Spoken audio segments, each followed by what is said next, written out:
Starting the assembly on any of the Bayko kits, you need to screw these base plates together. What you've got is a small screw that goes to a bracket on the back. The only thing is, you need to align the holes up. It's quite difficult. I found that using a rod will help, but I'm still not 100% if that's in alignment. The screwdriver you get with the kit is probably perfectly okay for a child, but when you're a grown adult, that's quite fiddly. I found a replacement, and that is this neat little electric screwdriver. I've got far more control at this end. Then I suddenly thought, why don't I have some means of illumination? Now let's turn that down a bit. Put my screw in and gently, hopefully it's caught it. Feels like it has.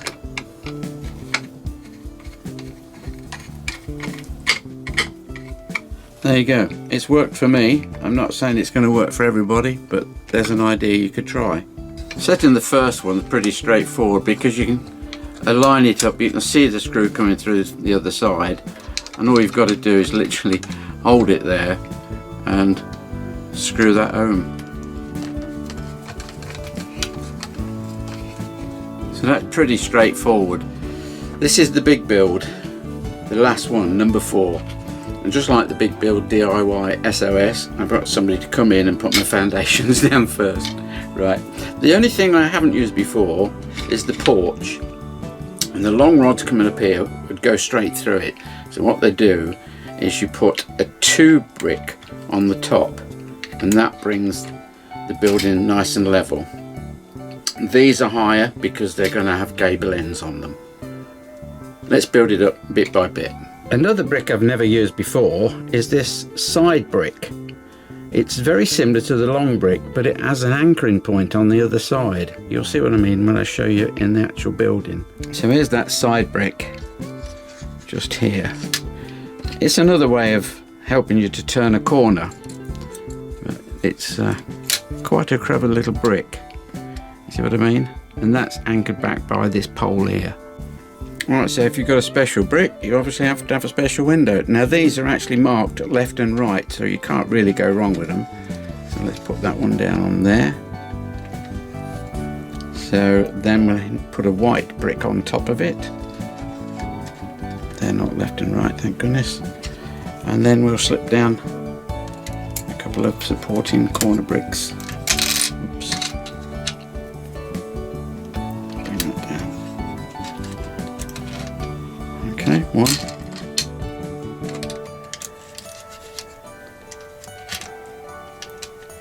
So that's actually brought that section up to the first floor.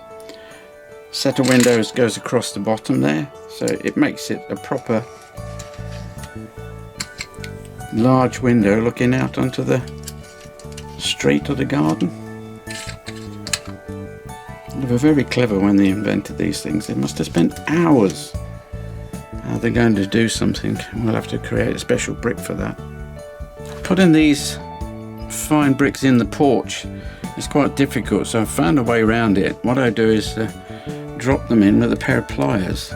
Find those pliers, that finds the groove, and we start to drop it in alignment. It is very fiddly, but with a bit of patience, it's in. Same thing with the next one. Reverse, like I said, allowed to slip one inside the other, and then just place that one on the top there. It just helps you to get the alignment right. I've got so many of the 4 templates, and the bags basically were torn to shreds. I've made my own bags up. I've got to get out now 2 15 by 6. There we go. 2 15 by 6 for the first floor. Although I'm putting these floor templates on, you can see I still had to resort in places to putting in these braces, the corner ones and the straight bars, because you've got so much play basically. That's nearly completed the back, the upstairs. There's another little thing we've never used before, and that's an opening window. I'll show you what I mean in a second. There it is. It's an opening window. And it's just OW on the instructions, but that's an opening window. So over the porch, we've got 3 windows in a row. These are the 3. And we're going to have another opening window in a minute. We'll put these long windows in now. They can only go in one way. You can't, otherwise it'd be upside down and back to front. And they only go the one way. So this is basically a carbon copy of the one down below. Should be straightforward to put in. There's half bricks on the bottom, then it's all windows. The reason why some of the rods are difficult, it's not only they might be twisted, but it's also the alignment of the base that you put on. I'm really struggling to get this other internal scaffolding pole in the right way, so I came up with a little wheeze and put that there. Get my first one in, which is on this side. There we go.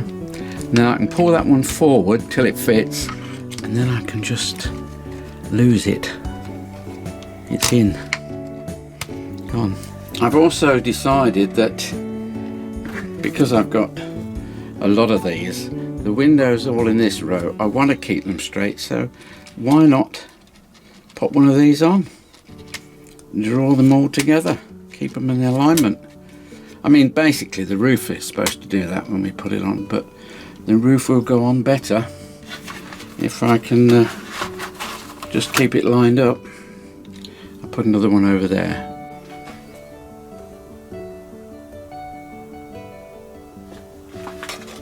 So now for the crowning glory, I'll put the roof on. That one on beautiful. Come back to that. Let's fit it in. So we're getting very near the end now. I need to put in just the top windows here. 3 garage door open, nice and wide. The only thing is, I think if you were going to update this and do it properly, new regulations, it's got windows down this side and it's got windows down there. I've decided to slightly alter it and put in a back door and a window in the garage, which is modern thinking and up to date. Fire regs and everything. Got to put in 2 long spans, these are. Here we go. So that's, oops. Get it, that's out there. And simples. There we go. If all roofers could be as quick as that. There we have it. There was another deviation I made from the plan, and that's in the doorway here. It says on their plan that this is red at the bottom. I can see the thinking, keeping it all the same, but I think if it's a house where you live, that would be white. Give it a lot more light inside this porchway. And just when you think it's all over, no, there's more. Now I've got to put up a wall up the front. We are going terribly posh. That's it. There's my little fence bits, and I've even got gates. And that's it. Nice new home to move into. Nice new job. But last night, some born again mod, some old boy in his 60s, crashed through here on his scooter and wrecked the garden. To top it all, the people who were coming to lay down the pavement. So that's it. We've come to the end of the 4 films on Bayko. I hope you enjoyed it. I did. It was interesting. A 1950s, 60s toy, still in good use, and there's plenty of it still out there if you want to have a go. Look on eBay. A couple of things I didn't get round to using, and that's these spans. Basically they fit on the top of pillows. The pillows come in 2 sizes. You've got a 2 brick pillar, or you've got a 3 brick pillar, and when that goes on the top, it does look a bit flimsy, but basically once you put this on the roof, then they fit into that groove and it does make a nice arch. There are quite a few parts that I didn't cover, there are numerous parts in when Meccano took them over. You've got all sorts of colours come along, but I've just stuck to the basics. Well, we're at the end of another video. Give us a tick if you liked it. Subscribe if you want to see more. My main subject is photography, whether it's experimental photography, film photography, digital photography. I was very lucky. I spent the last 20 years of my life teaching photography, and I enjoyed every minute of it. It wasn't like work. I'm inventive photography. You should know that, because that's what you tuned into. See you soon.